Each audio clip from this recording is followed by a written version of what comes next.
안녕하십니까. 더드림 직업병연구 울산지사장으로 있는 공인노무사 이학렬이라고 합니다.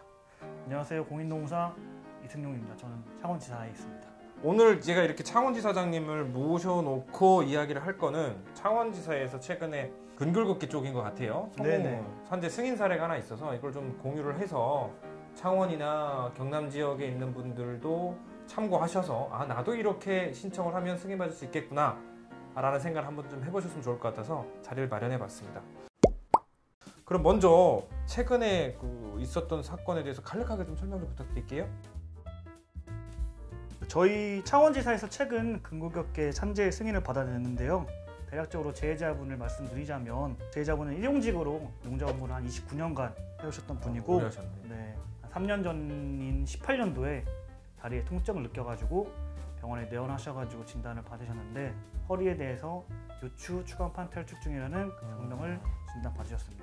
그래서 그 당시에 바로 입원을 하셔가지고 미세 현미경 레이저 디스크 제거 수술을 받고 올해까지 계속 병원을 통원하시면서 치료를 받고 계시던 중에 저희 창원지사에서 현수막을 보시고 전화를 주셔가지고 당시 1월달에 만나가지고 상담을 하고 약정을 하고 이제 사건을 진행하게 되었습니다. 2018년도면은 좀 오래됐어요, 그죠? 네네. 이렇게 오래돼도 이게 신청이 가능한가요? 기본적으로 산재를 이제 신청하게 되려면 이제 재발생일부터 3년 이내 하시게 되는데 이분 같은 경우는 당시에 3년까지 한 3개월, 4개월 정도 시간이 남아 있어가지고 그래요? 네, 다행스럽게도 산재 신청할 수 있었습니다. 간략하게 어떻게 어떤 사건을 하셨고 어떤 약정을 했는지 이렇게까지 설명을 해주셨는데 이제 좀 자세하게 들어봐야 될 것 같아요. 내가 요추간판 탈출증이 있다고 해서 다 산재 신청을 하고 승인받을 수 있는 건 아니니까 어떤 직업적 요인으로 인해서 됐는지 좀 자세히 좀 논의를 해보도록 하죠.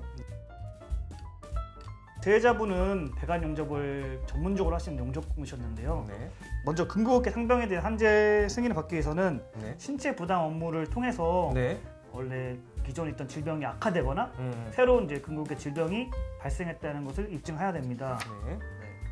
단순히 용접 업무를 20년 동안 해오시다가 허리가 아파 수술하셨기에 산재 승인을 해달라는 것은 좀 부족하고요.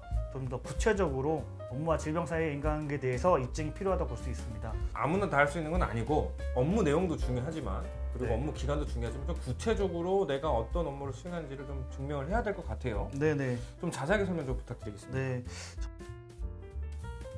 저는 먼저 재해자분의 경력, 상병, 치료 내역, 그 다음에 업무하시는 작업 환경, 그리고 작업 종사 기간, 또 하루 동안 근로 시간, 그 다음에 작업 어떻게 해왔는지, 과거에 어떤 질병들을 가지고 쓰셨는지 면밀히 조사하였고요.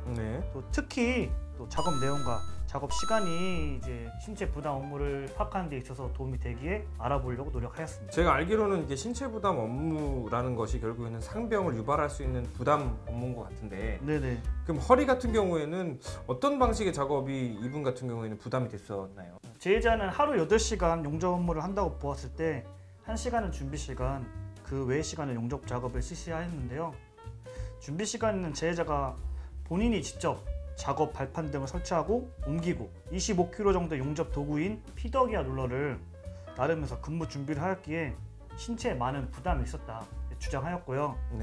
또 용접 작업 시에는 목과 허리의 꺾임과 비틀림이 어느 정도인지 꺾인 상태에서 몇 시간 정도 정적인 자세를 유지하는지 이런 것들을 조사해가지고 반복적인 허리 비틀림이나 굴곡으로 허리 부담이 상당하다고 주장하였습니다. 그럼 정리를 하면 일단 무거운 것들을 허리에 부담을 주는 자세로 옮기는 것도 하나 있었고요.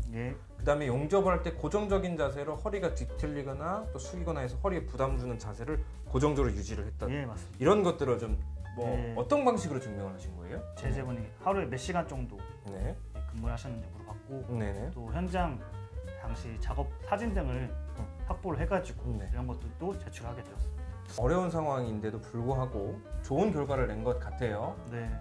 여기에 대해서 좀 결론적으로 어떤 보상이 이루어졌는지 설명 좀 부탁드리겠습니다. 재해자분은 요추 추간판 탈출증에 대해서는 산재 승인을 받았고요.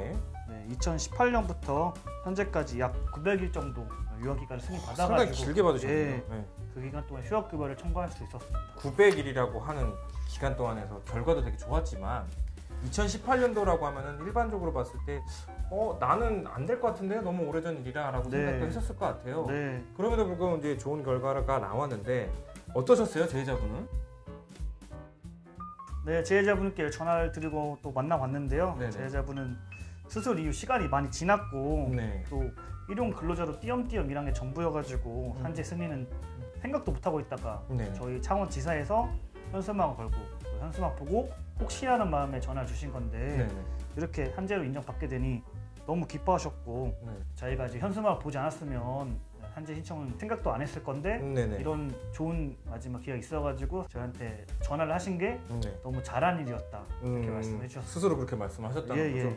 좀 나름대로 보람이 있으셨을 것 같아요. 네, 맞습니다. 그러면 이렇게 어려운 사건도 성공해내는 창원지사, 좀 자랑 좀 해주세요. 마지막으로.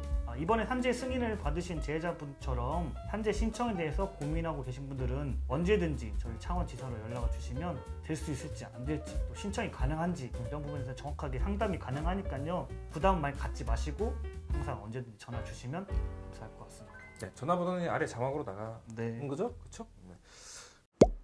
지금까지 열심히 일해주신 창원지사장님의 창원지사 홍보였고요. 오늘은 창원지사의 근골격계 영조공을 일하신 분들의 성공 사례를 들어봤습니다. 앞으로도 이렇게 성공 사례가 있으면 시간을 마련해서 유튜브를 통해 구독자님들께 공유를 할 예정이고요. 다음 기회에도 또 더 좋은 콘텐츠를 가지고 인사를 드리도록 하겠습니다. 지금까지 공인노무사 이학렬이었고요. 공민노무사 이승용이었습니다. 안녕히 계세요.